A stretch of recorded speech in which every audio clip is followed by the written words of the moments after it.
गांव में, जहां पे बाबा केदारनाथ जी ने एक बहुत ही भव्य आयोजन यहाँ पे किया है, मूर्ति स्थापना की है। काफ़ी देवताओं की जो मूर्तियां हैं वो एक साथ में यहाँ पे स्थापित की है भाई।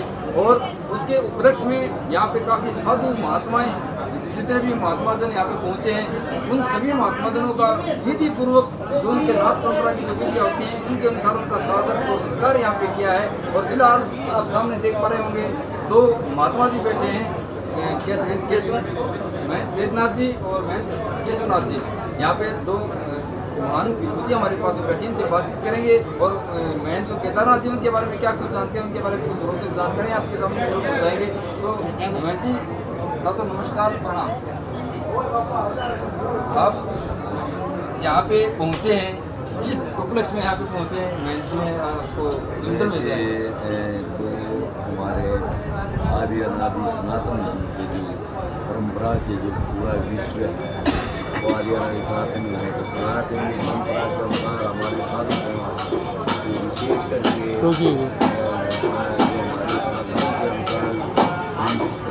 उन्होंने तपस्या करके इस देश के अंदर भक्ति करके भगवान की जाते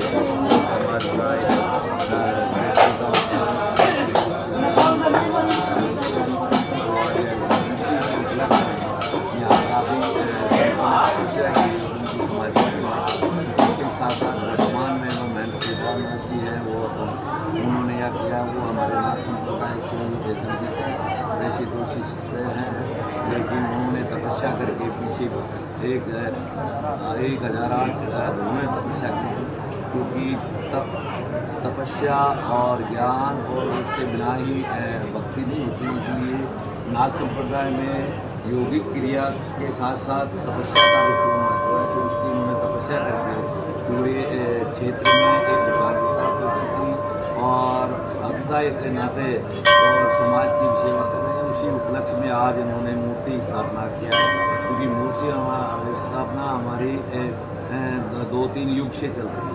पहले जब से सृष्टि रहती है, पहले पूर्ण रूप से सात्विकता होती, तो इसमें सत्कर्म में सिर्फ चित्रवृत्ति से ही पूर्ण भक्ति हो जाती थी। उसके बाद में यज्ञ से चलती, उसके बाद में यज्ञ और यज्ञ उसके साथ में अब कलयुग में मूर्ति पूजा करती है, क्योंकि किसी रूप में हम भगवान का आधार मान करके उनका स्वरूप का ग्रहण करके उनका आवरण करते हैं, तो उसे भक्ति जागृत होती है। उसी के उपलक्ष्य में हमारे जितने भी संत बड़े हुए हैं उनकी मूर्तियाँ लगवाई हैं इन्होंने, और देवी देवताओं की मूर्तियाँ लगाई हैं। उसी के उपलक्ष्य में आज ये और वो क्षेत्र के लिए भी पूरे विश्व के लिए भी एक जागरूकता है, जो संतों का एक धर्म है उसको दर्शाते हुए ये महसूस हो रहा है कि वास्तव में अब जो साधुताई का जो क्रम है उसको केदारनाथ जी ने जागृत किया है।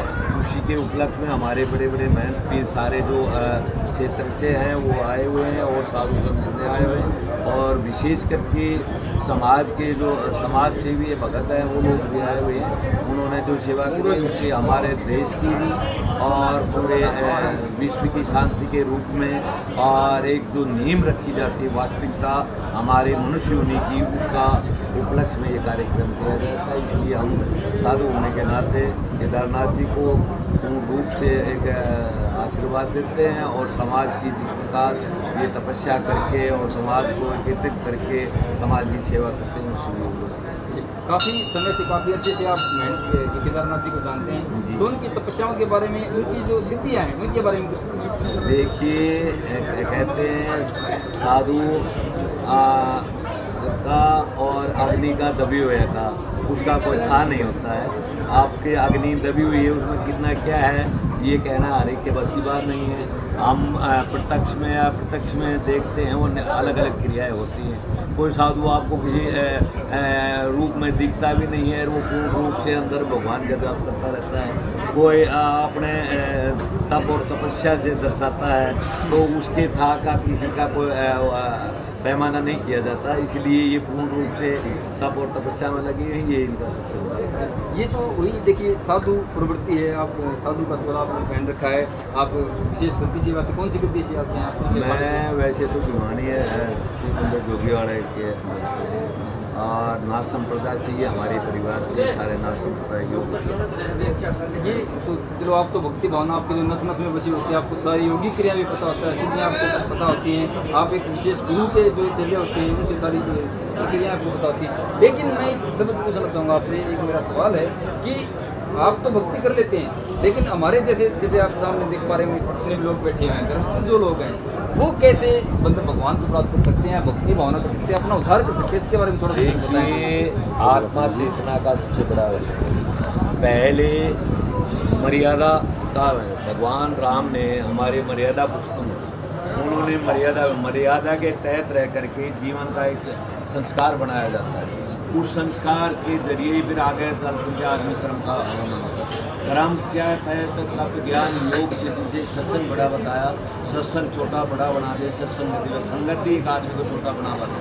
आज जिस प्रकार केदारनाथ जी यहाँ तपस्या कर रहे हैं, उनके स्वरूप को देखते हुए समाज में और श्रद्धा और भावना से जुड़े हैं, उनकी तपस्या और तप का और उनका आवरण का रहन का सहन का जो संगत साधु में, उसके साथ साथ सेवकों में जो बढ़ती है, इसी से भक्ति जागृत होती है। हमारी श्रद्धा और भावना उनसे जुड़ेगी।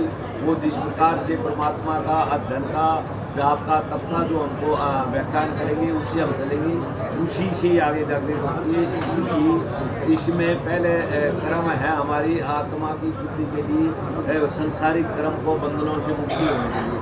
मुक्ति होने के कर्म बंधन में जो होते हैं, तो हम अच्छे कर्म करें।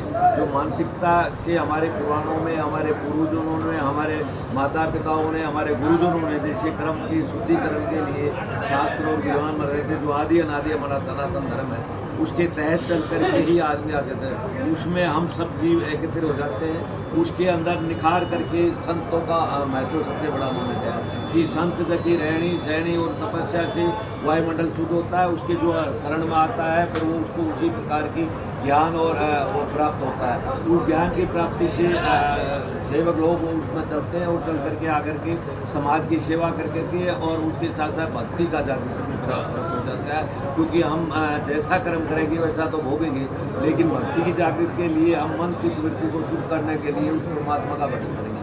परमात्मा का भजन हम अच्छे कर्म करके और उसमें भी कर्म करते हुए भी लग सकते हैं। ये नहीं है कि हम सन्यासी धारण करना जरूरी है, ऐसा नहीं है, क्योंकि ये तो एक वृत्त रूप हो गया। ये तो हम समाज से एक स्वरूप न्यारा होकर के अलग हुआ। और जो गृहस्थ जीवन है, उसमें समाज की पहले पारिवारिक और उसके साथ साथ समाज की सेवा करके, ये भी एक ईश्वरी की जो सृष्टि भगवान की रची हुई है।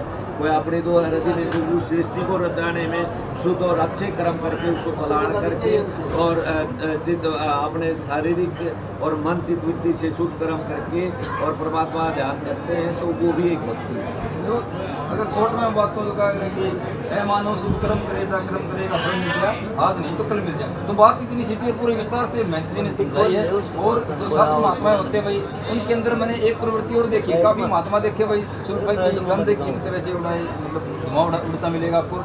लेकिन मैं केदारनाथ जी के आश्रम में मैंने ऐसा नहीं देखा, नशे से काफ़ी दूर है। ऐसा है, नशा एक विषण है। नशा किसी भी साधु और किसी में जाता है। ये क्या है, व्यक्ति रूप में जो घर से निकल करके जब आते हैं, तो वो क्या होता है, तपस्या के रूप में सुरपा गांजा ये चलाया कहाँ से कि ये जड़ी बूटी है, इससे वो शारीरिक जो नशे हैं ना, वो शीतलता होती है, उसमें तमोगुण खत्म हो जाता है, इसलिए चलाया गया। और उसको दूषित वातावरण करके उसको विषण में लगा दिया लोगों ने। वो चाहे साधु हो, फिर वो साधु पिएगा तो उसके तो ये नशा इसमें भक्ति में कोई नहीं है, ना किसी आज तक किसी ने किया है ना कराया है। और वो अब जैसे मैं बैली हो जाता हूँ और मैं अब सुबह पी करके फिर वो सेवक भी करने लग जाते हैं, वो कोई बड़ी अच्छी बात नहीं है। वो अलग जैसे समाज को उसी के वातावरण ऐसा सुना बहुत से, मतलब जैसे महात्मा हमारी बातचीत भी होती है, जाते रहते हैं सब महात्माओं के पास में, ज्ञान की बातें देखो जितना लोगों तक पहुँचाएंगे उतना ही ज्ञान पड़ेगा। वो कहते हैं कि भक्ति जल्दी इससे दो लगती है, ऐसा नहीं है कुछ भी। हमारे क्या कारण क्या है कि हमारी जो वास्तविकता तो हमारे नाथ संप्रदाय में यौगिक क्रिया है। यौगिक क्रिया में पहले शारीरिक शुद्धि करी जाती है, शारीरिक शुद्धि करके फिर उसको आसन प्राणायाम ध्यान करके फिर अंतर ध्यान से उसे जाप किया जाता है। नशे से कभी भी वो तनिक के लिए शांत हो सकता है, बाद में फिर नहीं होगा तो फिर वो वही स्थिति होती है, इसलिए नशा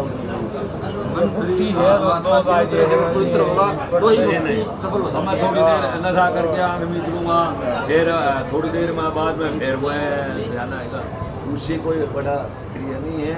और ये दूसरी की बात है, हम इस बात को मानते नहीं। समाज सेवा का काफ़ी कार्य कर रहे हैं केदारनाथ जी हैं, जैसे यहाँ पे आँखों का ऑपरेशन करवाते हैं, कैंप लगाते हैं और गमों की सेवा करते हैं, और बेटी किसी की शादी में वहाँ भी पहुँचते हैं। तो ये सामाजिक कार्य है, हर समाज नहीं का करनी चाहिए। नहीं जरूरी नहीं है वो इसी स्थिति में रहेगा। एक बाबा जी त्याग और तपस्या में वैसे रह रहा है, वो समाज को वैसे ही ज्ञान दे देता है। एक समाज को जोड़ करके उनकी सेवा लगाता है तो बड़ी बात नहीं कि सारे को क्रिया करे। हर आदमी की अपनी अपनी क्रिया है, रहनी सहनी अलग है। अब कहीं साधु अपने त्याग में बैठे आ गया, सेवकों को आशीर्वाद दे दिया और वो अपने उसमें लग गए। वो है कि वो सेवकों को जोड़ करके समाज की सेवा कष्ट किसी प्रकार कष्ट दूर होता है साधु महात्मा। वो अच्छी बात है, वो तो एक प्रेरणा स्रोत है। भाई हम अच्छे कर्म करेंगे, दूसरा है उसको देख करके दूसरा करें। तो ये थे गहन जी और वेदनाथ जी, जहाँ पे केदारनाथ जी के धाम पे यहाँ पे पहुँचे। आज विशेष कार्यक्रम था वहाँ पे और बहुत अच्छे विचार यहाँ पे जो इन्होंने प्रकट किए हैं और लोगों को एक अच्छा संदेश दिया है और साधु महात्माओं को भी अच्छा संदेश दिया है। और एक आम मतलब गृहस्थ में रहते हुए कैसे हम भगवान को प्राप्त कर सकते हैं, कैसे भक्ति भावना अपनी जगा सकते हैं, कैसे अपने कष्टों को दूर कर सकते हैं, वो सारी बातें भी आपको बताई है। तो मैं जी का बार बार हमारे चैनल की तरफ से और यहाँ पे पधारने और यहाँ पे बहुत बहुत धन्यवाद करते हैं। राजेश प्रणाम। तो सभी दोस्तों को मैं कहता हूँ नमस्कार। देखते रहें नवी हरियाणा और लोक प्रसारण।